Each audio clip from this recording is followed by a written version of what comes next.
Léonie 12.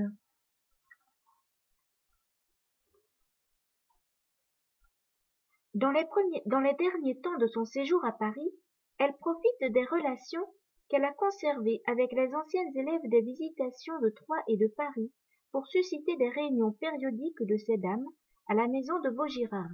Peu à peu, les anciennes pensionnaires des Oblates se joignent au groupe. Le but de ces réunions est la conservation et la propagation de l'esprit de saint François de Sales, ainsi que la charité des associés entre elles. Pour passer immédiatement aux actes, une caisse de secours est constituée afin d'aider d'anciennes élèves atteintes par des revers de fortune. Le pensionnat de Marcilly-sur-Seine, récemment ouvert, recevra leurs filles. Au mois de mai 1887, le père Brisson est à Paris pour présider une réunion.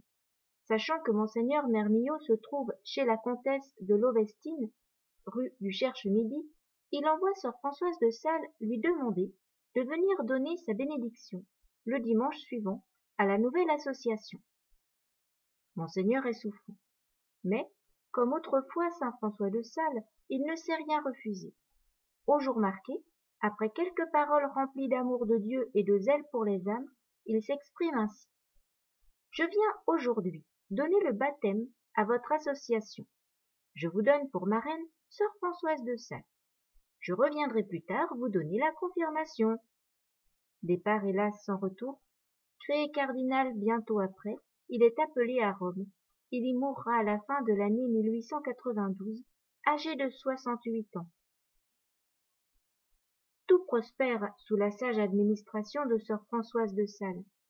Un industriel, père d'une jeune sœur venue à Paris prendre en charge le cours moyen, est sollicité par le fondateur pour donner différents conseils techniques à mère Françoise de Sales. Cette sœur, qui deviendra mère Puppet-Girard, après avoir été pendant 20 ans le bras droit de la fondatrice, reçoit de son père cette appréciation élogieuse. Quelle maîtresse femme vous avez à la tête de votre pensionnat! C'est vraiment une personne remarquable à tout point de vue. Elle se connaît à tout, et sa prudence égale sa belle intelligence.